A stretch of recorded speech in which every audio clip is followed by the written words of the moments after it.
Yeah. Well, and so I am not recording on any of these cameras. They're just like, whatever.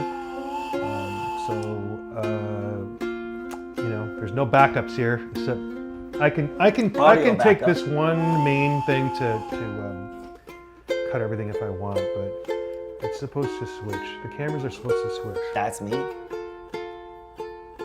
That's you. Here. I mean, that would make sense. We're in both of these, but it doesn't matter. Okay. Oh, yeah. Aha. What are we drinking here? Oh, this is the drink of summer. It is the long drink. This is Norwegian. That's the theory. So it was when there were Olympics in Norway, they wanted to make a drink that was quick to make at a bar because they're going to get crushed with so many people. So they invented this long drink as our national drink, and it just kind of stuck. It's grapefruit soda, basically half soda water, and gin. Is this an RTD? Yes. It's gluten-free, so that would suggest that it's not malt-based at all. No, this is gin and grapefruit soda, diluted grapefruit soda. 52. Yeah. Who makes this? The Long Drink Company of Norway. They now have sugar-free versions and all different flavors and stuff. I'm sure they're an American company, though. Yeah, now, yeah. They weren't, but now they are, yeah. I love it. So this is like Norwegian source citrus? Yes, Norwegian grapefruits. Yeah.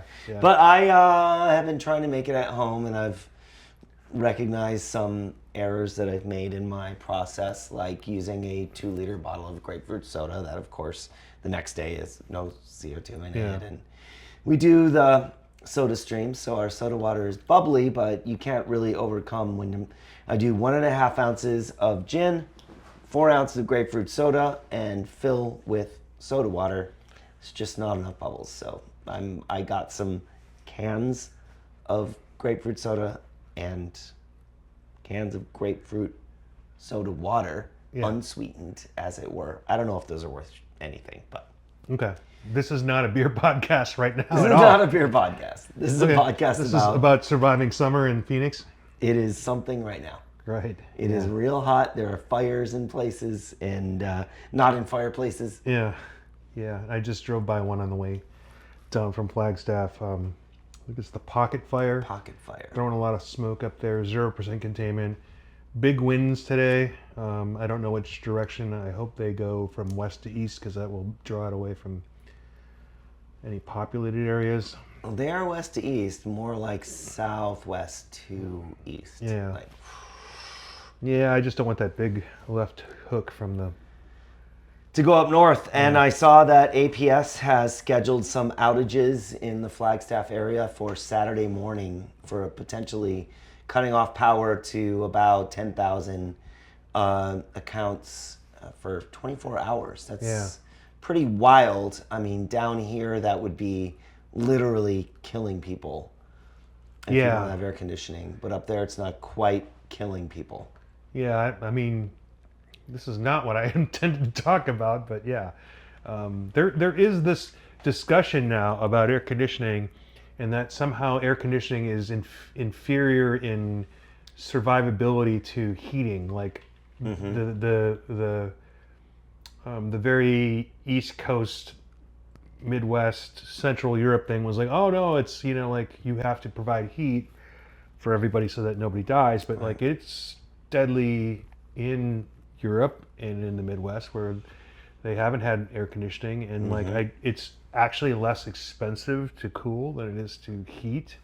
Really? And the temperature differentials that we have on planet Earth, Wow. So, and but you can just go outside and grab something and light it on fire and get heated up. You can't do that to cool down.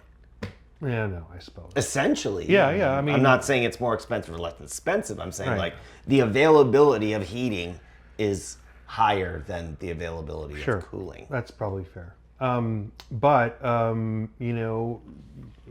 like, well, Europe isn't equipped for air conditioning. I think they can get there pretty quick. I think the technology's there. They're way ahead of us on solar, so. And nuclear. Yeah. So I living in Arizona, like I don't think this summer so far has been as bad as past years, but it's just tough. Right? We haven't hit like, I think, was it 2024 is like record every single day. And this year is not. They're like, oh, it was 211's the record, we're at, or 111's the record, we're at 108. Yeah. It's kind of like that. We're always within 5 degrees of Yeah, yeah. A lot of times 1 or 2 degrees. Yeah. Yesterday it was humid as I cannot even take when I woke up. So I get up at weird hours, but say 4:30 in the morning, it was 85 degrees and 54% humidity. Yeah. That is not a dry heat. And that's the coldest it's going to get. Yes, in the next 3 hours, all that humidity went away and we ended up at like, 10, 11 like normal. But it was nasty when I walked out. Welcome to two guys talking about the weather. Two guys talking about the weather. Glad we could listen, be here for you. This is actually the first show of season 5. Well, look at us We've changing done the format. 193 Spirits and weather. I think we're at 192 shows, but we started on June 6th. So like Very cool. And I guess unintentionally we had a little bit of a summer break because the last time I talked to you, we had not done Real Wild and Woody. Did I come back from Montgomery yet? And I went to a baseball game. Right. And then there was the Homebrew Con in Asheville. We haven't talked about that. Yeah. This is a double episode. Nah, I don't know about double. All right. Well, we'll save some of your Homebrew Con content for when we get our round table together. Yeah. Well, and I'll focus on just part of my experience on that a little bit. But to let you know, I recorded something with John Allen. So great. At Mile High Beer Project in I don't know. I just did I said the brewery name like what's his name? How is it that you can possibly forget Christopher Walken? Yeah. Mile High Beer Project. Ladies and gentlemen, Foo Fighters. That's how you say it. But in Prescott, and we sat down and talked, had a couple beers. He had a collaboration beer that he did with Rent House at the Prairie Patio main production facility, and he had a blonde, and we talked about that. So that's coming up next week, and then we are trying to get some of the members of Ash who didn't do as well as in years past, but did pretty good in the homebrew competition. There were about 9 of us there.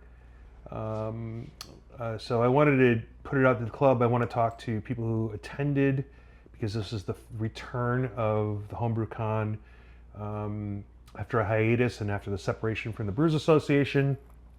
And I wanted to get their take on that, and then entering the competition, what it means. And I kind of want to break down what does a club mean to you in terms of the pursuit of homebrewing knowledge, and where do you feel the hobby is, and what role does traveling to these conferences, these national conferences, is it still relevant? There were a lot of questions about where this might go next year, and I don't have anything more than a little bit of information on that. Maybe by the time we have that show, it'll be revealed. I do know they are planning on July, give themselves a full year. I think they have some places in mind. I was only told one, and I'm not going to talk about it this week, but if you're smart, you'll look at the anniversary year and you'll maybe deduce what state they want to do that in. It might not happen. Anyway, we're going to do that show, but I also want to know what there was a lot of talk at the conference about the changing demographics of the hobby, and again, this is kind of like we had talked about weeks ago. Like, in some respects, the craft beer movement has achieved many things, and it's really understanding what's next and what's off the table right now. and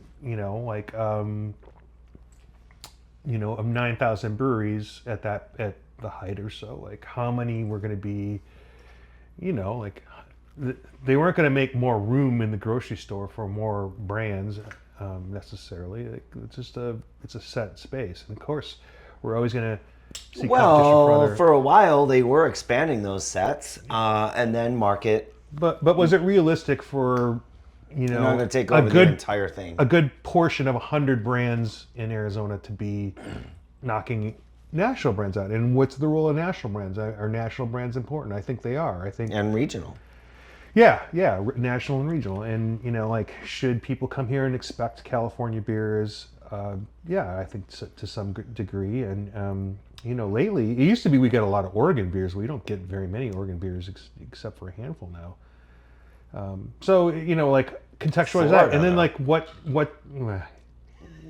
things run in streaks when a distributor gets to a place and they just go well, if I could get 5 breweries to send 1 pallet, that would be amazing. Yeah.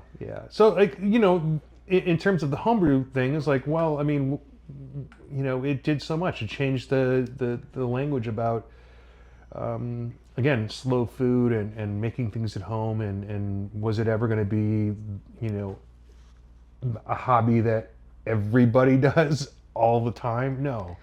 So, but are you trying to get me worked up? Because my mission is a brewery in every kitchen. It's not that hard. It can be done. Well, people can do it. Interesting you should say that. The AHA's new focus is a brewery in every neighborhood, a home brewer in every neighborhood, a home brewery in every neighborhood, and a homebrew club in every community.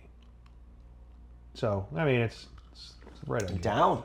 Yeah, so sounds amazing. There was a lot of talk about the changing demographics and what we were going to do, and how we are open-armed about new people to the hobby, younger people who traditionally maybe don't have a beer experience in their family history or their ethnicity, or if they're coming from another country. But there are fermentation stories. There are things that are fermentable. And to that effect, one of the last meetings we had at Ash, we talked about fermenting other foods. We had a lot of lacto fermented vegetables. I brought some kimchi. I brought some unfermented kimchi to show you can eat these kinds of foods at various junctures.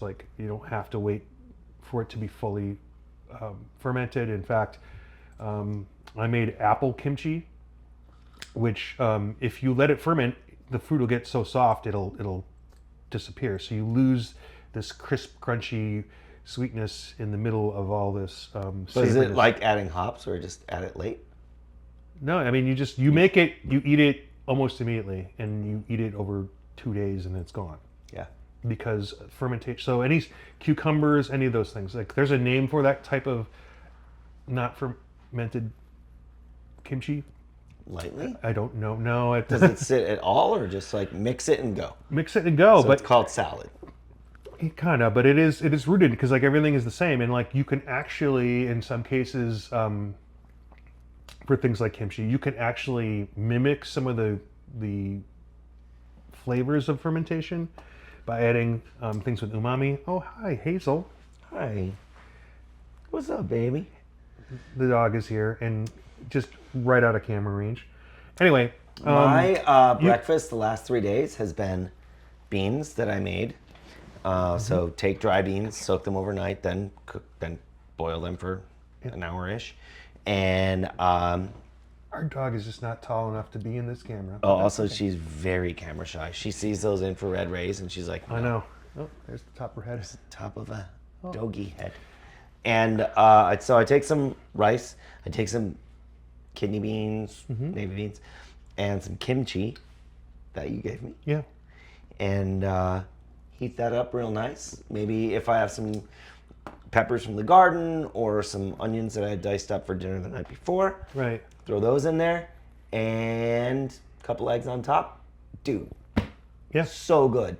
And it gets you through the day. It's not just having a bowl of cereal.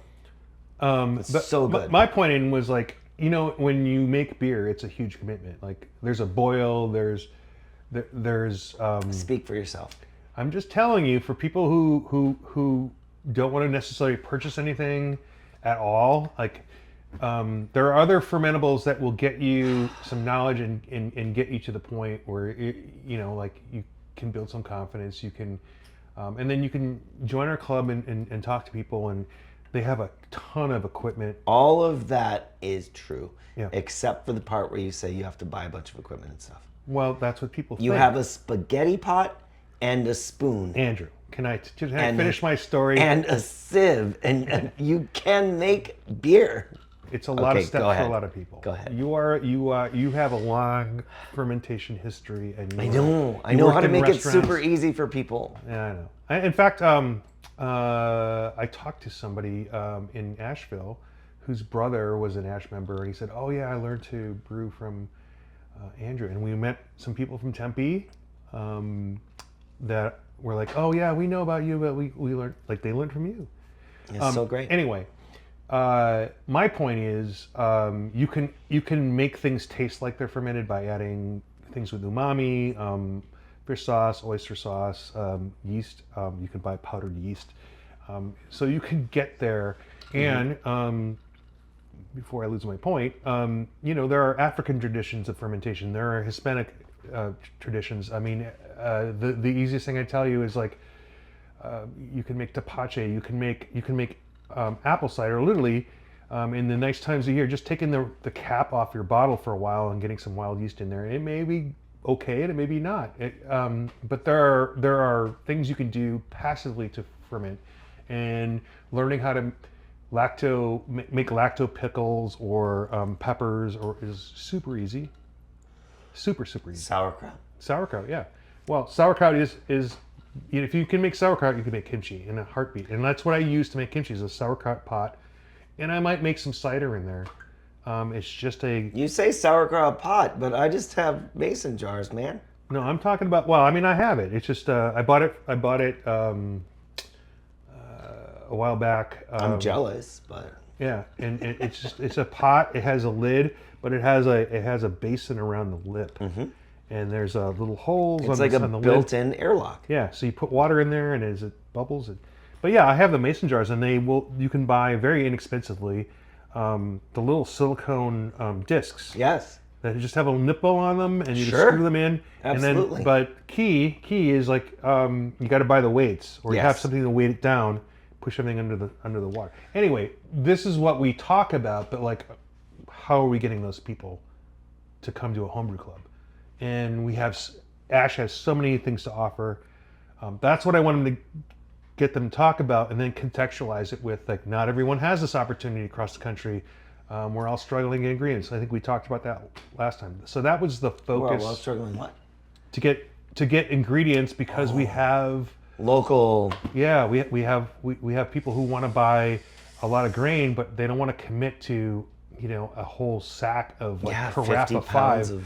of specialty malts is crazy. So all that was discussed, but I found a bunch of new breweries to me that have pothos plants, so I rewarded them with some stickers. I love it. I sent that article off to John Hall. He's looking at it. I haven't heard back. I know we're getting into the holidays and stuff, and, like, I sat on that for a long time, but I finally got it done, which, if you're writing, it makes you happy when you send it off, and then you start to dread, like, well, when is it going to come back, and what are the notes, and what am I going to have to do? Anyway, but for your benefit, like, they have a lot of breweries that are making close to 4% beers, and they're amazing. The caveat is they're not going to be session IPAs.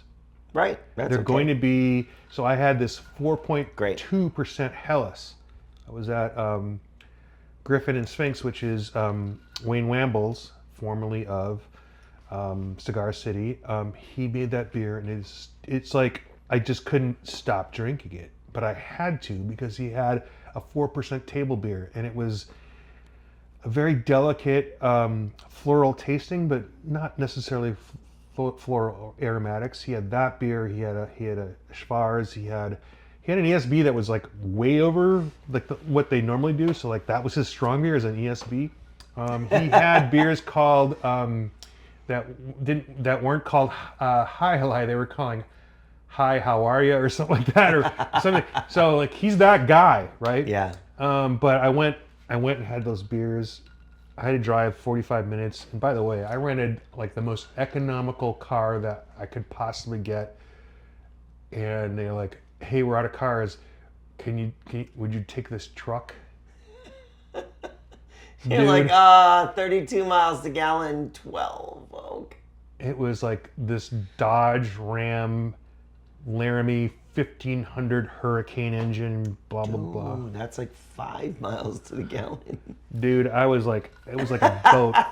That thing wants to drive like 50 miles an hour on a 25-mile street. Just, you know what I mean? It just, In idle? it's bad. It's bad. I ended up putting, I'm just supposed mostly in town in Asheville, like, and I'm not, obviously not, But yeah, 45-minute drive there and 45 back. That tripled. Yeah. Well, and the then I cost went of that back trip. the next day because the next day he released some of these beers, not barrel aged, but wood aged, whatever. Like used Chips, the stage. spirals, whatever. Spirals. Yeah. He used on his XPA, which is closer to like a highlight pale kind of thing. He put it in cedar wood, which is the wood from your cigar box, and it just instantly like popped the hops, but not. I mean, it was perfect. Cool. The table beer did it on Japanese wood, not a Japanese cherry wood, but more ornamental cherries, which was more like a crab apple. And it completely transformed the beer. It tasted like it added like 2 points of alcohol to the beer, but it didn't. You know what I mean? Like it had that. He added a maple wood to the Schwarz, which just all of a sudden, because you get that maple flavor, it just made it like a marshmallow. But again, no residual sugar, nothing changed with the alcohol percentage. And I'm trying to remember the last beer, but like. It was a Doppelbock, and it was on another Japanese wood. It was like this, just it completely framed all the flavor elements, and like That's so cool. he had me drink them side by side, and he was so gracious. I was sitting there, and a couple dudes came in and were like, "Oh, you have an ESB? Like, isn't that served at room temperature?" And like, you could just see him. And he's like, "Have you ever? Do you know about the stillage and cooperage process of cask beers?" And they're like, "No." And like he came and brought all this stuff on the bar, and he talked to them for 30 minutes, and his wife was like scrambling to serve people beers. He's so like cool. Focused in on like they got like literally like a TED talk on cask. I'm converting this dude. He had a cask. He was talking about the system that he wants is like they have springs, and as more liquid goes out, it gets lighter. So like the springs in the back push it up and keeps the sediment. He was like me right now. He was just like on and on and on. Like can't say enough. Like yes, go to Asheville. Yes, go to Oscar Blues, but probably spend more time at Griffin and Sphinx. It's a small place. Hand painted floor, like stenciled, like those. They're arrows that say order here. No, like a mosaic tile. Yeah. But each one's hand painted. Yeah. Like his wife, and all the art on the wall is his wife. So like they are match made in heaven, in terms of detail-y kind of. It's very cool. Yeah. No, so I was excited about that. Yeah. Anyone would be excited about that. That's awesome. Yeah, and that was like day 1 and 2. Like. Shoot. Yeah. What else? The conference hotel. City arrangements, very good. Kind of difficult to get to because like even Delta, which is you're in that, you have to go through Atlanta most times, and I had everybody had to take 2 hops is what I'm thinking, unless you drove, and which is like so. I thought I had seen something like they were gonna target like 500 tickets. There's still like 1,000 something. That was the real number. It's wonderful. So they did announce that it was going to be next year. Now, their convention center was a little bit wonky. They had a bigger area. Club night was really, really tight. It was like on a basketball floor kind of arena.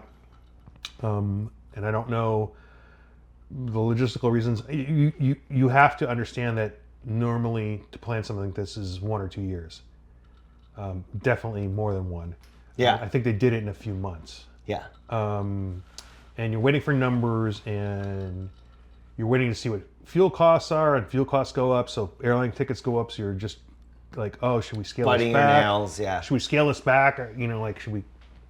Like, it's a big risk, and so you can understand why they didn't announce next year. But like, there was a theater where they did the general session, and we got to hear from Julia, Cool. and the board, and to hear what the direction is going to be. But the rest of it was in smaller rooms. I'm not sure. Oh, they couldn't do the awards in the same thing because that would be a great location. They had to work around a concert. So like that night or that day, there are people filing in to go to a concert, and they're getting wanded and stuff, and they're like, Right. They see like, oh, you're homebrew, and you're like carrying like bags that probably have all kinds of Beer? yeah, and so you're routed around it. It was kind of funny, but yeah, the meeting rooms were tough. There was not enough seats, and that's always the thing, right? You get a popular session, and Oh, yeah. not as they were small, they were cavernous. I don't think. I mean, it didn't dissuade me from going to what I wanted to go, but it was, like sometimes they can get hot. And I guess my only issue is there's only one concessionaire. You couldn't sit down to eat anywhere. There's, in fact, in the hallways, you picture like, a concourse of anything like, there's no seating. There's no couches, there's no benches at all. Like, That's a wonky convention center. well, it's not a convention center. It is a concert hall. Oh. It's, so, and it's a budget one at that. So yeah, you could dip out and go to a brewery. There's several walkable breweries, although, again, speaking for someone my age, there's a lot of hills in that area. It was like, yeah, there was a few people who were struggling just to go 2 blocks down this hill to go to the brewery because it was steep. Excellent experience. I'm super enthused. I don't know, like I just know what they had to put into it, And going from an organization that has the resources of the BA right to a organization with 2 people, maybe 3. paid staff, yeah, maybe, I don't know. It is a huge change, and even if you get all of the resources that the BA had, like their files, Right. and they say, here's all our files, enjoy. Right. How do you manage? How do you Well, go they had a through whole all of team together. That's where the strength was, to get those Yes. conference arrangements. So that? Well, not only conference arrangements, but knowing exactly who's going to show up, because right. they could know that. When you go to this small organization, you just don't have the way to figure that they didn't out. have the buying power. Like at the height of the cooperative effort, they were scheduling conferences for 10,000, and I don't know, like didn't even matter if it was 100. Like they were just you would always have the same location. So like it's not likely in the next couple of years that they're going to be at a major hotel like the ones that we go to for our in-state stuff, right? Like for the governor's Biltmore, or Right. down in Tucson at the fancy one. yeah, All of those things. Right. So like it's because of the cost, and like there's, because they're planning now for next year, there's a big question mark. Are costs going up? Probably, but how much are they going up? Are fuel costs, or airline, are people not going to be able to drive, that kind of thing. So that's the challenge. And like, of course, I was talking to Julia, and like some of our Ash guys are like, you should have it in Phoenix. I know it's hot, but they all have the rates are super cheap in the summer. Like, haven't been cheap in years. Like there hasn't been a $99 resort stay in 10 years, right? Because you were talking about having a staycation. Like, it's still going to cost you $250, $300 a night. and kudos. I mean, to, I did throw that out there for a half second, but yeah, but I mean, kudos, it wasn't really kudos to Phoenix. They're for getting that. I mean, they're not having vacant hotels. I mean, they're doing better business than they have in the past. Right. Although like with the challenges of foreign visitors, like I don't know, but oh, that's bad. But yeah. So this is what I'm telling you that probably won't come out of the discussion with the individual members talk about their experience like that. So like, sure. try to get that out. Like I did go. My other highlight, among many, I could tell you about all the beers I had. I think, but let's Bob Moog. Bob Moog is the inventor of the Moog and the Mini Moog synthesizer. I'm familiar with this term. Yes. Well, I always thought now that you framed it, I always thought it was Moog, but it's Moog. Okay. Which every once in a while will say Moog. So he had the end of his career in Asheville. He passed away in Asheville. He has an estate in Asheville. So they opened a museum. He started out at 14 building theremins. You know what a theremin is? No. A theremin is a box with a vertical one and a horizontal one. The horizontal does the volume and the vertical does the pitch. And it's the all your sci-fi movies, that the very high pitched, sure, spooky music. That it's done by moving your hand proximal to either the volume or and you can do tremolo by. So he built those kits, and then he started a company at 19, and then what? To build theremins. That's awesome. And then he was the first guy to put a keyboard on because you're dealing with electrical waves and pitch, and there are things like gate and attack and like how the pitch ramps up or cuts off, and he was the first, and it was controversial. They put a keyboard on this, and he componentized each of these elements, echo, all this stuff, right?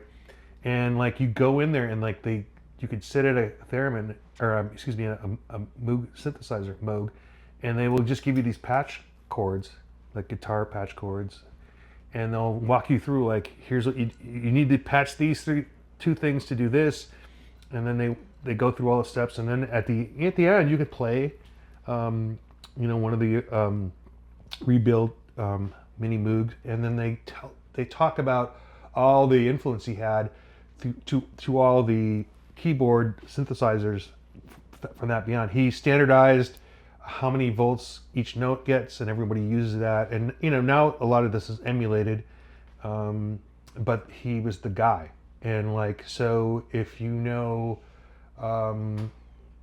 Hart's Magic Man, there's like a kind of a very distinctive synthesizer in that, or like Emerson, Lake and Palmer's Lucky Man, or more recently, even though it's 40 years ago, Gary Newman's Cars, that song, or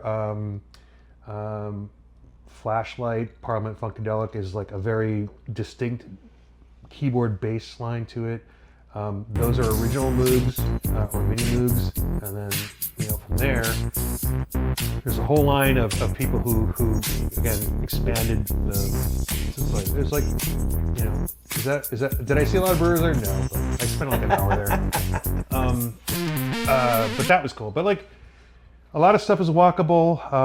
Again, I found some pothos plants. Went to some familiar digs. Went to the Bring Network hangout. Oh, sweet. He had one of those at White Labs, of course. We drank, they shipped out a new batch of Janet's Brown, if you're familiar with Tasty McDole and his wife Janet, and the brown ale, and it was pretty good. I know, like I said, we had 9 Ash members go there. Ran into a couple people I haven't seen. Denny Kahn was there. Drew Beecham. Cool. Julie Hertz. Those are like national homebrew figures. Crispy. I don't know if you know Crispy Frey. And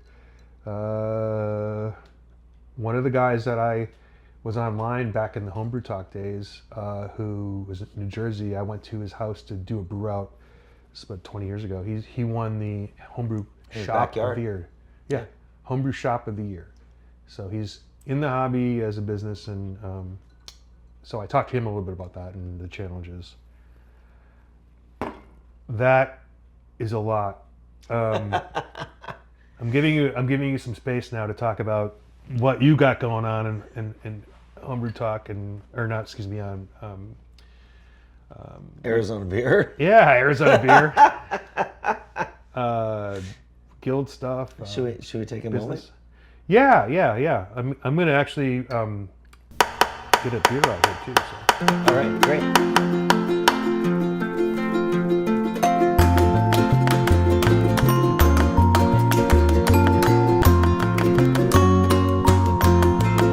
Have you had the NA side by side with the? No, I haven't had that. We can do that. Great. Since we talked about it, it's relevant, and I think, love it. I think there's like a lot to say about that as far as Arizona beers go. I think it's obviously a great thing. I only brought us little tasters, Great. Perfect. and then I have some bigger cans if we get to that. But Oh yeah, I have some of those in my car. I'm sending to Dean. yeah, trout fisherman. Yeah. Well, fishermen. I don't know what kind of fish. It doesn't have a big choice in Utah. Oh yeah, because it's right by Wyoming and Montana. Yeah. Okay, that's different trout. Fish? Yeah. I don't know what kind of fish. Oh, hey Rob, Andrew Bauman. how you doing, bud? Good, man. Been Cool. a while. Yeah. Should we talk Arizona beer? Yeah. Cool. And as you're doing that, I might casually, I'll introduce these, and we might I casually. would love that. So in a previous show, we mentioned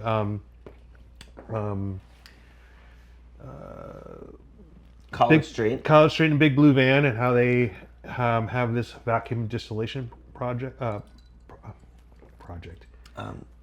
Process. Yes. And the flash pasteurizer. Right. And I had independently heard from somebody that I know.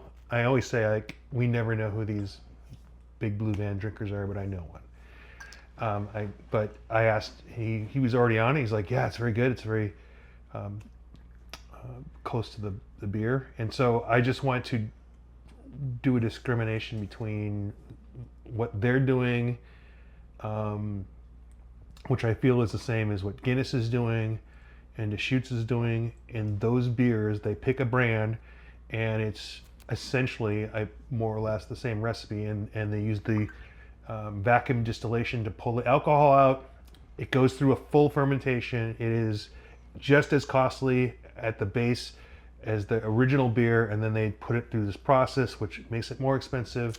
And huge capital costs to do that. Yes, yeah. One time or several time capital cost. What those beers have is you can taste the original beer in the lighter version. Right. And I think that's important for a couple reasons. One is I think that really shows how the fermentation actually changes the product, right?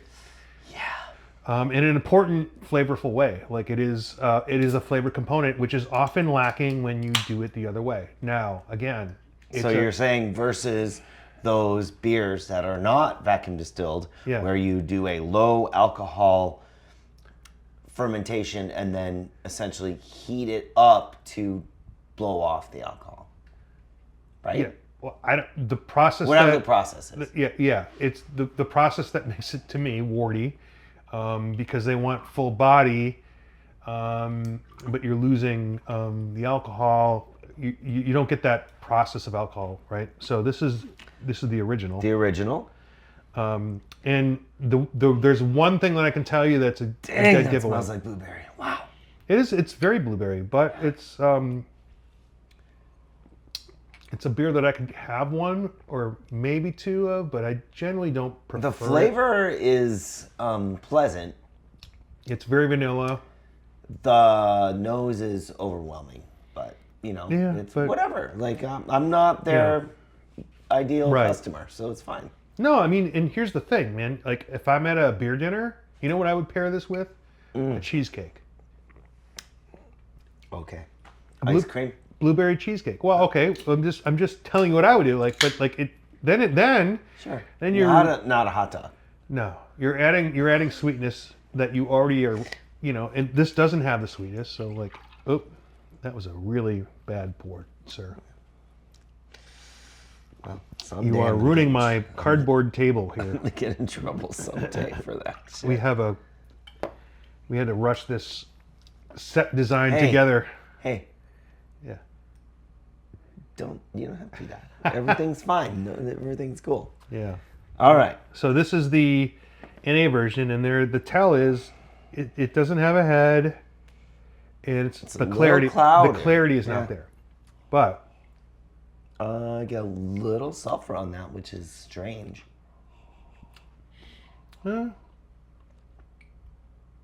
okay. So you can taste the bones of it, That but is not like other non-alc beers. yeah, no, At I know, all. right? You're not. You would be like Okay, I see it in there somewhere. That is not like other NA You beers. could Like, probably tell people that this is an alcoholic beer. absolutely. Yeah. Like how much you don't have to tell them. Like right, Like, hey, would you like a beer? Here you go, have it. And they Mm-hmm. drink it and be like, that's beer. right. Now, the beauty of this That is is awesome. you can mix and match these. I mean, kind of like I do with Guinness Zero. Right. Yeah. You can't do. I mean, you could do that with athletic, but you're creating something that doesn't exist. You know what I mean? You're. It's anyone's guess what that is going to taste like. You take any of their products; they're not rooted in the same thing. It'd be You're like- saying athletic. yes. I'm just saying you. Yeah. With another beer or whatever. Another non-alc beer. Happy Day, Athletic, whoever it is. We're not pointing one out. We're saying the general It's the non-alc Kleenex. It's beers. the Kleenex of NA beers, like or the Xerox or right now, right? They just, I struggle with them. I want to love them, but I struggle. Me too. And if you could make an IPA with this process, and I don't know if you can. Like things it's are gonna be not. stripped. It's also not as blueberry, It's not. No. It's definitely not. but it's delicious. But it's able to be. could it be? Could there be a a dry hopping process? Could there be a readdition of? I'm assuming it's an extract that's not fermentable. Sure. I mean, could you like? Will they? Probably not. I think this is probably a first really good step. Remarkable. Yeah, no. So, I've been telling people, telling people to try it. Or he's like, I don't care if you don't like the beer. I don't care if you don't. This is how things ideally would go, in terms of. I'm having more. Yeah, good. I feel like that's now. Can everyone do that? No. Does everyone need to do this process? I don't know. Like that's. I feel strongly about the pasteurization part. You know that. I think the more products like this, the more people will feel comfortable. By the way, there was an article out by a couple people were commenting about whether Allagash coming out with technically what people used to call a session IPA. But it's really a they're calling it a wheat ale, but it has some wheat in it, but it uses hops that are generally associated with hazy IPAs, uses London 5 or whatever the equivalent is, which is what people use for hazies, but they're calling it a wheat ale, not a session IPA, not a hazy IPA, and it's lower. It's interesting. So if that takes off, like it is the IPA moniker. What does it mean to different people, right?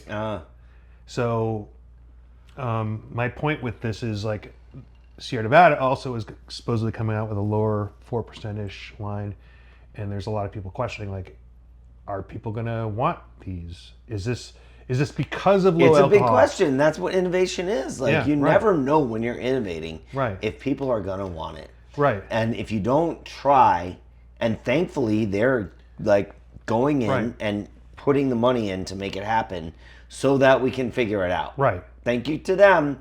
I need that. Yeah, no. So what I tell people is like, well, you know, in the history of humankind, there is a knowable and a very small number of NA products, and like we don't know where that technology is going to take us, right?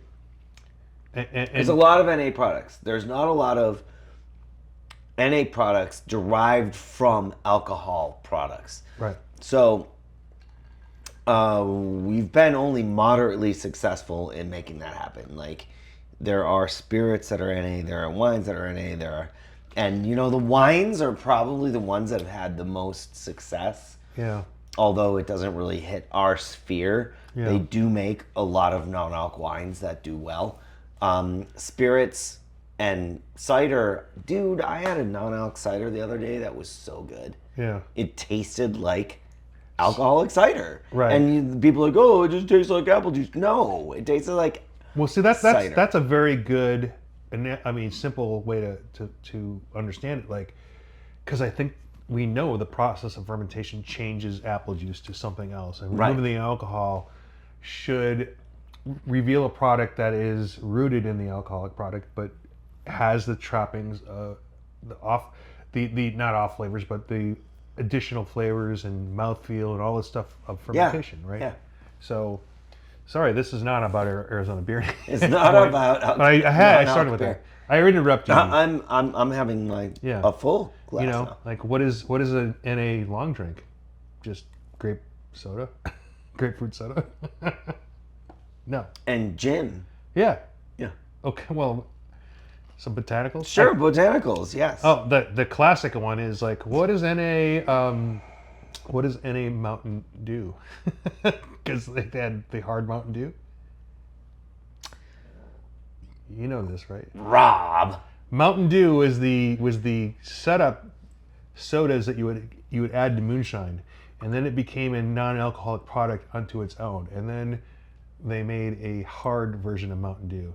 So if they pasteurized and It's a never-ending circle. right, Then you take the alcohol that you remove Yeah. through vacuum distillation, you put it in a different product. someone asked me, is there a residual downstream product for? Yeah, Yeah, what is it? 100%. Yeah, okay. It's called ethanol. Well, I mean, are they? When Yes. they're using it for what? Other things. Okay. So it could be a seltzer. Okay. Well, all right. I didn't know. I didn't know if that Oh, came yeah. up in the discussion. For sure. Yeah. I just edited it. I didn't listen for content. No, I feel you. Yeah, those are things for sure. Right on. All right. So it goes somewhere. Yes. It could go to your local distillery. I mean, the thing is, it's made from grain. Yeah. So now you're in the beer realm of selling in convenience stores that don't necessarily have spirits. Right. You right. know how that works. Like Fireball. Mm-hmm. Perfect example. Fireball cinnamon whiskey versus Fireball at your convenience store. Right. Derived from malt Derived from malt. So you could just take that or spirit- wine-based spirits Yeah, yeah. that are not distilled, like grappa or. Sorry. Keep deviating Nerds. from the message. Nerds. A message of Arizona beer. What's going on in Yes. Arizona beer? So we had Real Wild Woody Beer Fest, We did. and it was a smashing success. Super happy with how it went. There are some things that I'm looking forward to tweaking a little bit for next year, but that venue was great. Our weather didn't cooperate 100%, which is something I'm not used to dealing with because here in Phoenix and even in Tucson, like the weather cooperates all the time. Yeah, there might be some wind here and there. Just looking out your window there. There's a lot of wind going on outside. Oh, is it blowing out? Yeah. It's supposed to be 20 to 30 mile an hour winds tonight. So Yeah. Was it perfect? No. Was it absolutely great? Yes. So super happy with how that went. I was there.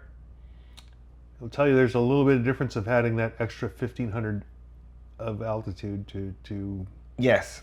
But also, so yes, when you're talking about the way that alcohol affects you at 7,000 feet versus 9,000 feet, so more than 1,500 feet, right? I think it's 9,500 is Yeah. where that base camp is. Yeah. So, reducing the hours of service on Saturday, that's an idea Yeah. that I just put out there. Well, it was shorter in general anyway. Yeah. Yeah. So- Yeah. And there's a base camp. There's a restaurant. There's amenities. Sure. You know. And we can expand the size of the space a little bit. I think might help in some ways. There's things to do, so it was very great. We had a good time. Our breweries were happy with it. Our partner, Arizona Snowball, was very happy with it. Our consumers were very happy with it. I have one person, Steve, who wanted a refund and emailed me on Friday evening, and I never got back to him, and I still haven't. And so I do have bad feelings about myself for that. Because Steve wanted a Friday refund. Yeah, he said because of the weather forecast, and I was See- like, I ain't got time for this shit right now. It's rain or shine, man. It's on the ticket. Well, I I mean, that's fine. mean, you know how you are. You can do that. Here's the You thing. would never say, Steve, go fuck yourself. You would say, Steve, please Be do reasonable. me a favor and get a ticket for Arizona Strong Beer, and I will send your money back. It's fine. You know you'd do that. I don't know. Here's the thing, and this is you say that you're not used to this. Like, local people will understand that if you're coming to Flagstaff from parts wherever, you should start to understand that the weather's gonna be if you, because I'm trying to remember. I did hear this, like, oh, I bought a hotel and all. It's like, so you just sat in your hotel room because you didn't get to go to the festival. You just sat there and watched cable TV. Like, sorry, like, you came up here for a Flagstaff experience. Guess what? Part of that is we can't. And we all did control the it. weather. And we had a great time. And Yeah. hundreds of people showed up Yeah. and had an amazing time. Yeah, it's just that particular part of the state, and the local officials are very sensitive to it. Like, it could be very nice, but like if there was a lightning strike within X amount, and like there's apps that I had or we could all get, and it's like, yeah, man, we. Sunday, the gondola was closed the whole Yeah, day. yeah. That was a shame. Yeah. But yeah, I mean, like, it's a safety thing, right? Well, the disc golf guys have a 10-mile radius to shut down their event, and the Arizona Snowball uses a 15-mile radius. Yeah. So there's a difference in how that happened. So even while the gondola was shut down and they were under a lightning warning, Yeah. the disc golf rules said 10 miles, we're good, Yeah. Well, which can be confusing. well, they're on the ground. The gondolas got a higher. They got a little bit going on there, but I thought it was fun. I had been there before, and I do see a lot of potential with that facility. Mm-hmm. I think they just got to get comfortable with the concept, and hopefully you can make those inroads. Because like they have more than just that area. They have an area that's a little bit lower. That they Got the yurt up higher. yeah The original idea was to have all the Flagstaff breweries at the yurt. yeah And with ticket sales and the number of licenses that I can get a year. yeah. It would have required a separate license, Oh, yeah. Well, maybe. yeah, for sure. A separate license, for sure. So We can't use the now that gerrymandering's a thing. We can't gerrymander. we can't gerrymander a little path A little- up there. Gerrymanders. Why do you say it's not a thing? It's a total thing. So I could just make a little, Yeah, corridor. only 1 inch wide, Yeah, all the way up to the yurt. yeah. It's a great idea. Thank you. Thinking outside the geography. I don't know Yeah. what's going on. We'll get to a dotted line at some point. So it was awesome. And we have our new board on July 1st that has transition meeting. And then July 6th, we have our... Oh, so elections have happened. Yeah. Wow. It used to be a chore for me, man. I'm so glad that's over. I'm glad it's over for you too. That's great. Tell me more. Tell me more. Who? Well, John Warren from Goldwater is now on the board. John Warren. We've seen his pathway. Yes. To where he is now. Yeah. And Dylan is, although not a board member, he is seeking to be appointed because he does still want to be involved. Okay. We have 5 permanent board members. Jamie was reelected. John was elected for the first time. We also have Tyler and Kyle and Kyle from Pueblo Vida. yeah, Tyler from Kitsune. Kitsune.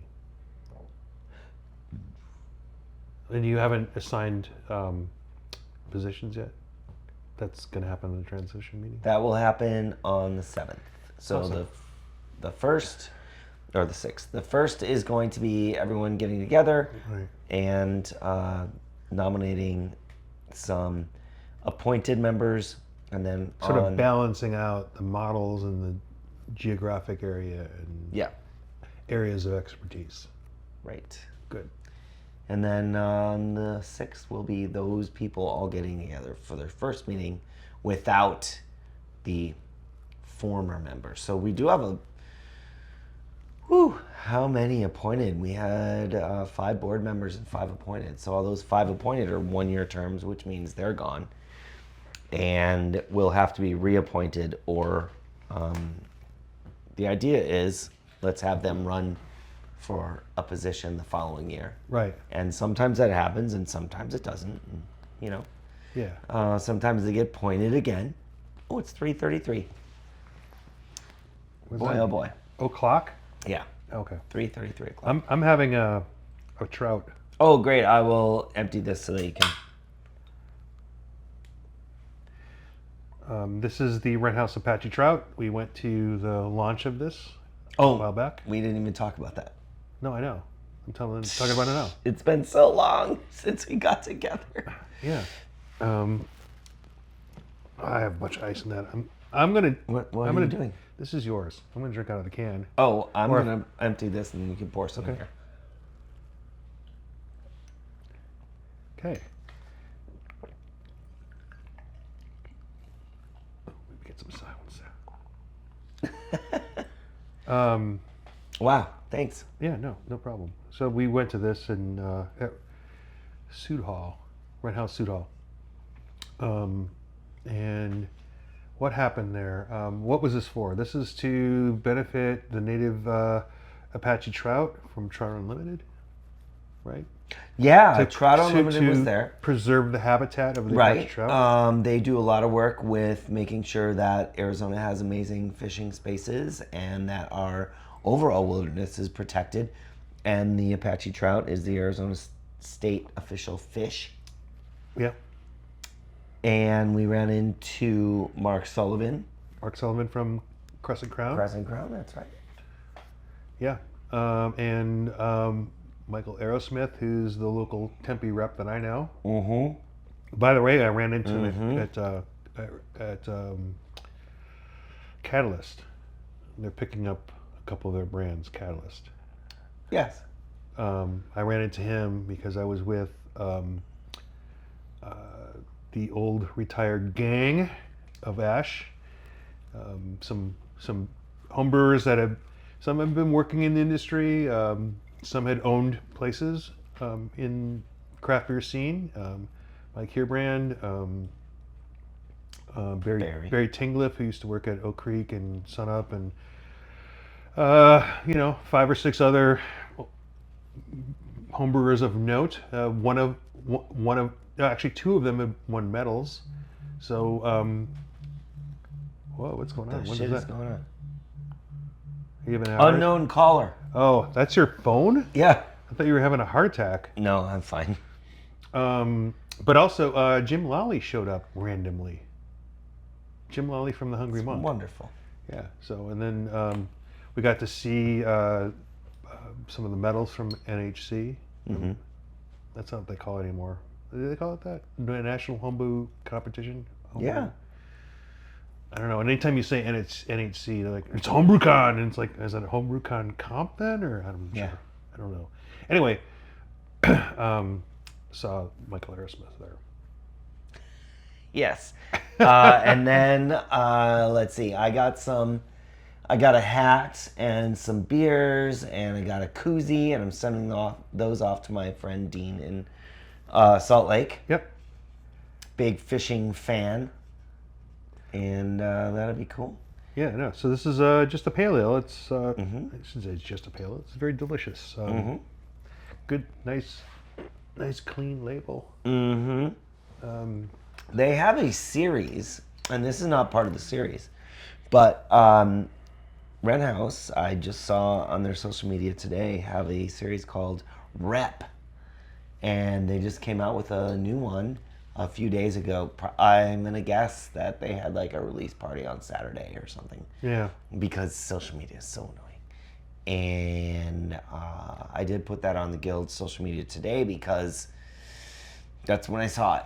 Yeah. But it is with the Arizona Hunters and Anglers, and it's also with another group. Yeah. Who do you think the outdoorsman of all the people that you know at Red House, who you think is The most outdoorsy? Yeah. So Drew? Oh, I was gonna say Preston, man. Preston. Oh, okay. Drew? I, All right, Preston. I'm saying Preston, okay. but hit those comments. Doesn't he have a baby? Doesn't mean you don't think outdoorsmen have babies. Babies don't go outside. They all have babies. Kids, children. Gross. Yeah, actually, Who's the fisher man? I think it's Preston. I think Preston is their outdoors guy. Like he's super. Okay. Well, He was the that's one handing out. He was the one. He was there. He was handing out stuff. whoever it is, I think they're doing a great thing. Yeah, no. Arizona needs more of this, and our Yeah. breweries do great. I just want more branded with Yeah. Yeah, I the mean, stuff. They it's do a, so many things, but they don't like shout it. Yeah. They want to do it on the DL, and they don't say this is what we're doing and we're so excited about it. They just say like, hey, we're gonna do this because it's the right thing to do. We had a brewery that was very expository and very promotional about it, and then people kind of got gun shy about it. It was like Arizona Wilderness was out there with all this stuff. And I mean, they still are, yeah. they are, but I think it's a little lower key than it used to be. No, You don't think so? no. Dude, their social media was like over the top with this kind of stuff, and then traveling and all that stuff. It's been lower key. Well, it's not about what the owners are doing like it used to be. So you're right about that. Yeah. But they are definitely shouting out all the amazing things that you do Yeah. Okay. It's fair. constantly. It's fair. Like, Yeah. we man. get this. I would get this. You have probably this criticism, like we don't celebrate our wins enough as the guild. We don't, and then when we do, we feel like we're superseding everybody that we represent. It's tough. Like I get it. So.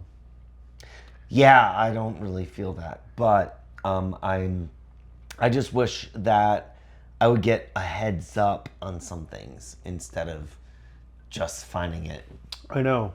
later. Yeah. And being like, oh, well, I saw it in your social media just like everyone else did, but Yeah. the algorithm doesn't favor me. No. So, Yeah, I mean, I am super stoked about the things that our members do constantly, and we don't. Anything I shout out about what we do, I don't feel any problem with that. And if they have a problem with it, then that's silly. Yeah, I'm just going back to when we started these You've gone through a lot of shit, fan man. retention days, and then everyone was like, picked that up and like, well, now I'm competing with you guys. Fan retention days. We would have before a lot of breweries had special things for their members. Okay. As a guild, we wanted to Like have a mug club yeah, we wanted or to have a passport. a program that people pay into and they get favorable treatment or they get information early. Well, obviously, if you can't get information early, how can we pass it on to them? But they wanted to hold their cards close to the vest, and like as a organization, you're like, well, if that's what the businesses want to do, but it's like you're talked into it, and then Yeah. like, but you know, some of those businesses still go like, well, why are you doing that? I'm like, here's why. You have to tell me. Yeah. Yeah. So, what does the future hold here? We have AZ Brew Con meeting. When I get home, I'm going to let our interested parties know what the Survey Monkey time determined for The actual AZ Brew schedule. Con meeting. No, it's Oh. happening September 15th. So we get all our beers turned in on September 3rd for AZ Arizona Craft Beer Awards competition. So that'll be the 3rd, and then the 4th is Friday, and then the 5th is Saturday, and we'll do our judging on the 5th, and then on September 15th we'll do AZ BrewCon starting in the morning, and Lester Jones. Oh, you bastard! So we'll have a You got- keynote speaker, and then we'll have 2 different tracks, one for technical, one for front of house / owner / sales. And then we'll have lunch, and then we'll have those tracks break out again, and then we'll have our Arizona Craft Beer Awards. It sounds amazing, and I remember that we talked about this, and I will be in Germany for Oktoberfest. Yeah. 10 out of 10. Yeah. I would love to come. I wish you all the Just success. fly back. Do it back and forth. Just take like 3-day back and forth. What's the big deal? Oh my god! You're gonna be there for like 3 weeks, so just like go out, Yeah. come back, go back. It's like literally the second day. Oh, that would be tough. Yeah, it would be tough. It would be anyway. No, I want to be there to help. I want to be there to, you know, but Appreciate you. that's okay. Like I'm letting things go in my life. Yeah. And Yeah. and I'm coming back to the things that are important. So, you know, in effect, we had a little summer break and we both were able to let this go for a while. But like, I really miss this, and Yeah. it's good to. It feels like anytime that we're apart and we don't do a show for a while, this one ends up just being this Super long, long, yeah. unstructured thing. I'd like to get back to, Right. you know, where we are on top of things, because like there's a lot of stuff going on in the industry, but maybe we'll let it percolate a little bit and see what rises to the top, like a little bit, because like there's. GABF? I have a ticket. I don't have a plan yet. I really want to see what that's about. You don't often get people think that. Do you have a background first? Like GABF was in the Denver Convention Center Yeah. for 20 years. Yeah. It went from having 4 sessions to 3, and 2 sessions on Saturday down to 1. And yeah, so it really changed, and now they're completely changing it. Do I want to talk about that? An entirely- No, because you just did. to an entirely Thank different you. venue. Yeah. And It's gonna- outdoors. Yeah. It is 2 days, which I forgot about. I only It got went from Thursday to Saturday to Saturday, Sunday. Saturday and Sunday. Huge change. Right. And you know me, I sometimes I like to dabble in like, are people up for a Sunday festival? Generally, they're not. I like to have it earlier. People sort of reject that idea. Like, I want to do it for a couple hours and then get on the rest of my day. Um, Going back, you set it up correctly. My point is they publicly are saying this is what people wanted. We've been finally able to do it. But the reality is, and anyone in the industry should know this, this is a big deal in terms of we're being very public to our members, like about the loss of money in a large endeavor. And like we've been there as an organization when we moved Real Long Woody from the convention center, we would spend $100,000 and make $20,000 or $30,000. Is the risk at that time? It was the right move. It was as much a marketing piece as anything else. It was it was a gift to Phoenix in the summer to hopefully spur business and keep people centered. And it was there when downtown Phoenix wasn't really well developed. And I'm not going to say we caused that or anything, but that was Summers were trash. yeah. So and then we changed it again because of the economic reality. So when you see an organization moved from the things that you described to this is it's a big strategic change, and it's a necessary change. And from what I hear on the inside is, if they sell no tickets, they will make more money than they did at the convention center, Right. in that they were losing money.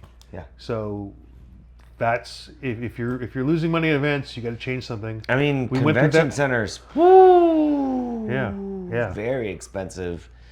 Very, like, not only the like expense of renting the convention center, Right. but all the associated expenses can be 2 or 3 times Yeah. the actual Right.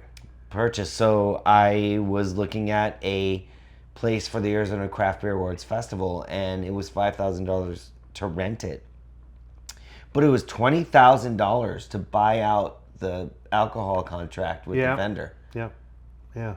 $5,000 for the venue, Right. $20,000 to that vendor Right. to be able to serve beer from our breweries. Yeah.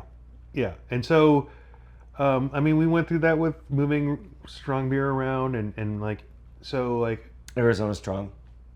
not anymore. I can say how I can just call it whatever I kidding. want. I'm just kidding. People who own businesses, imagine every year you have 3 out of all of your events that could literally put the entire enterprise upside down. And like, there's no full-time staff. It's just, we're doing this, and you just kind of, it got to be like we're putting the whole enterprise at risk for an event. And, you know, like, it's tough when you're this, we're large, but we're tiny. So all I'm saying is, I want it to go well. I think it's a tough road. If they have a great couple of years, one of these years could be disastrous. But going back to Steve, I'm not going to ask for my money back if there's 4 feet of snow in October or whatever it is. I'm just going to try to have the best time I can. And they have a shuttle. They do, yeah. So But that's I mean, great. I'm just saying, like, if the weather is miserable, I'm going to be in the same town as a lot of breweries. I'm going to put on a plastic bag. Who cares? Even if they cancel it, outright cancel it. Oh, I'm going to be in the same town as. then I want my money back. I don't know, man. It's a donation to the organization. If you believe, you believe. Like, it's not that big of a deal. Like, I'm not talking me or you. I'm talking right. about, Steve. yeah. So, yeah, whatever. I'm paying money to go to an event. All your other bullshit, I don't care. Yeah. If you cancel it, oh great, give me that money back. If you keep it going, even if there's It'd be nice if breweries- they did, but I'm not going to write an email to somebody to say I demand my money back. Yeah. Early Well, I before. mean- Well, actually, before in this case, before it even happened, it was perfectly acceptable Saturday. It was great. So There's Steve's out there. I mean, it's fine. He gave it a shot, and I didn't reply, and he hasn't done a chargeback, and I'm the worst. anyway, All right. Okay, I do have one thing okay. that I did in preparation. So let's look at that. Oh, we go to our prepared content. I have That's the some last prepared part. content. Okay. 6 brewery red flags. Oh, it disappeared. What? I don't know. My phone hates me, I guess. I didn't do anything bad. All right, I'll just reopen it. Send yourself messages, and that's your notepad. All right. 6 brewery red flags that should have you heading out the door. It's an article. Yeah. Okay. I'm listening. It is on The Takeout. Okay. That's actually a publication I've read before. It's not. So if you would like to throw out some things of your 6 things that make you say no. You want me to Yeah. say a few things? Mm-hmm. I don't know, man. If it's obviously dirty, If it doesn't look, smell, or taste clean, it probably isn't. there you go. Number 1, bud. You nailed it. Okay. They do go into like bathrooms upkeep, which has been a huge thing for me from restaurants. Like bathroom upkeep is such a big deal, and then people just don't care, and it's really tough. Staff. Next. You would say people. Your staff doesn't care. Let me go. No, I'm asking you. You said it was a big deal. It was upkeep was tough. Like no one. Oh, like just, I mean, it wasn't tough. It was just you had to make sure people were like rotating through. Bus Right. boys, every 15 minutes, you gotta Right. get in there. Right. And then the fact is that they're using the bathroom and they go, "Oh, I didn't even notice." Yes. Bullshit. Absolutely. Servers either don't know or don't care. Yeah. Okay. Yeah. I know. I've been to that experience. Speaking of staff, that was wrong. There is, yes, the beer vessel matters. It so matters. So the glassware. Yeah. Okay. Yeah. How do you feel about that? I mean, it has to be pretty egregious for me to say. I mean, are we at the point where I'm walking out or just sending a beer back? I think I would have not. I would have if it was obviously a red flag because of the first thing I said. I'm like, well, I made my bed. I'm going to Sure. just line it. So, Sure. no, I think they should offer. I guess my experience, like when you get and there's a set price list and they go, hey, can I get like can I get a half pint? And they go, that's 10. All right, whatever. Yeah. Like it's not a cost issue. It's like Sure. they could just say yes and pour me 10 and call it a day. I mean, They're saying, like, yeah, I know what they're saying. pint versus. It depends. Like if I'm at a well, here's the thing. Like everyone bemoans the shaker pint, right? Oh, I hate it so much. Okay. But how is that different than what's in vogue now is the dimpled mug? Because of physics, it's different. It's If you have a dimpled standard mug, it's because you have a style of beer okay. that should be poured So is into there a dimpled style mug. of beer that should be poured into a shaker pint? I would say yes, there are many Yes, that are there are. hugely in fact, a lot of English styles instead of shaker pint, I don't care. ESB, bitter, like the dimpled mug only just sort of like is a atmospheric thing for me. I don't For sure. I'm getting as much of my face in that as possible. Mm-hmm. I don't know, like someone could tell me I'm wrong. It's just a texture thing and on your hand and okay. So I'm being Yeah. I mean, I do like a glass that comes in at the top. yeah. Bring those flavors. And I will not drink out of a shaker pint when I am at a craft beer place. Like I am emotionally, it will ruin me. Sure. I mean, When I say I won't, I mean I I'm will. drinking but this I will out of the feel can and that now. also, I think that's better than a shaker pint. because the aroma is going to come out of that. In concentrate. I don't know. Okay, go on. All right. Lou, I'm sorry. Like, No, don't be. Why are you sorry?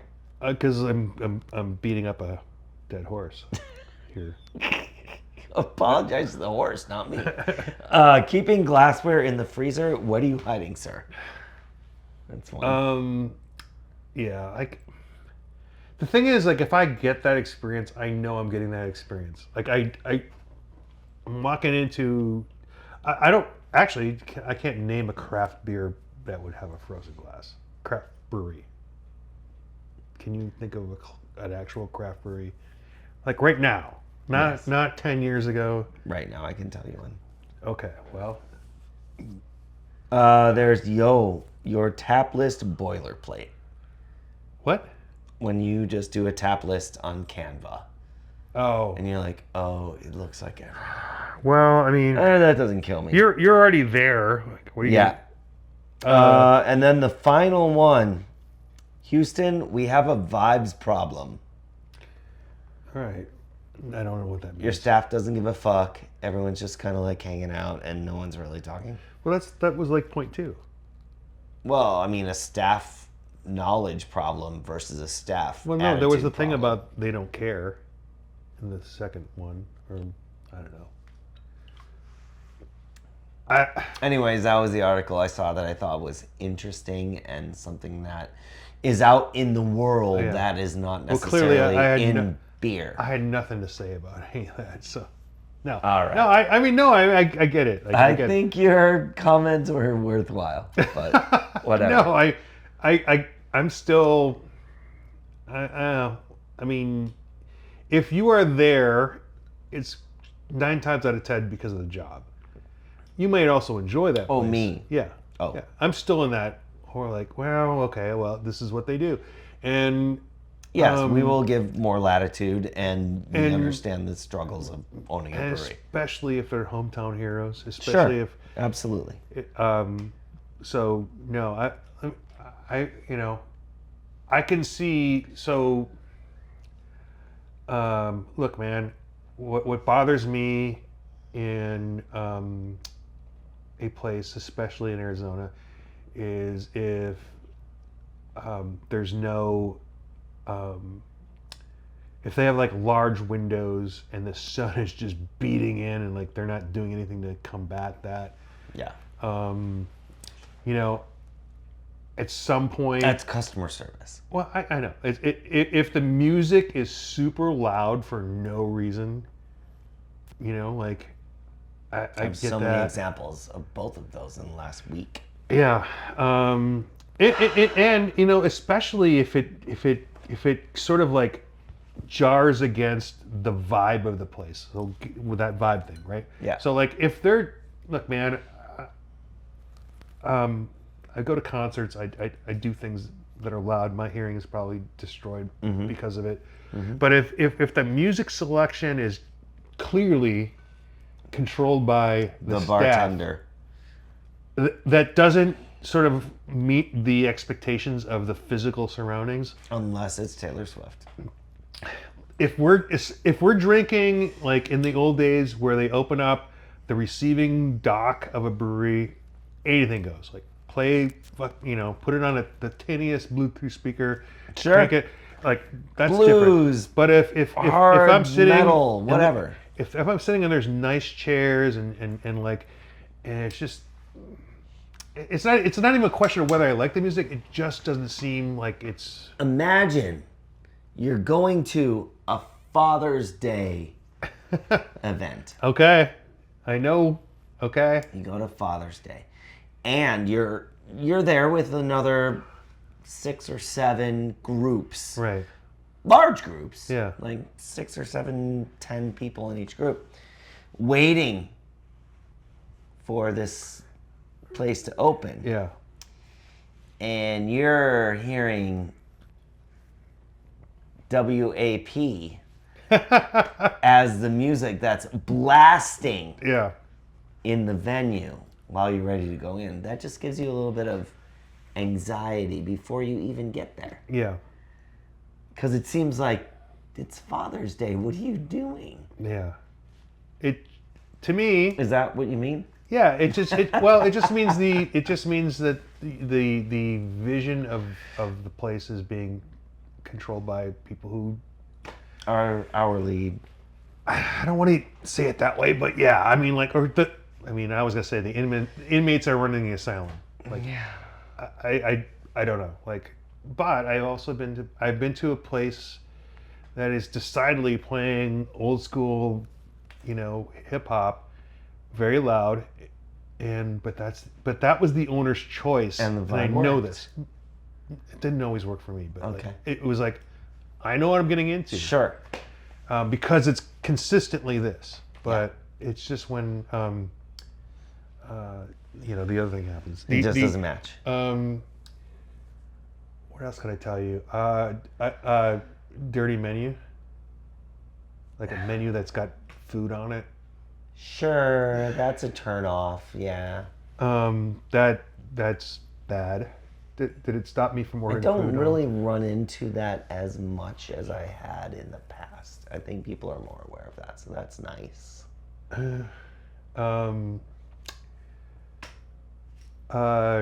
You just know when you are going to be ignored for service. You just and I'm not talking about when it's super busy. I'm talking about you just know Yeah. that and like it's like, is it because you know me and you're treating me this way, or because you don't care, or like because people know you too, like, right? Like, Some do, but a lot don't. well, I've actually sat with owners of breweries and they're like, oh yeah, they're totally ignoring us because I'm here. The owner is here. And they're That like, is a thing for sure. I don't know. Yeah, owners get ignored and get terrible service because the staff's like, oh, well, I didn't want to like overburden you. Right. Or I had some things going on. You're like the lowest priority. And the owner's like, next time, don't make me the lowest priority, okay? Yeah. Cool. Yeah. I don't know. When no one's ordering any beer. Could be. What else do you have? All right, let's wrap this up. Okay. Yeah, let's do it. So thanks for hanging out, Rob. Thank you. I have a delicious NA beer produced by College Straight Brewing Company to cheers you with. Oh, well, I will pour the alcohol version of The that. ABV version of it. Great. Cheers. Remember, sometimes the beer finds you. Sometimes the NA beer finds you. And this wasn't a beer podcast. It became a beer podcast, but it's just a podcast. There you go. Good God, I hope this recorded. I believe it did. I have a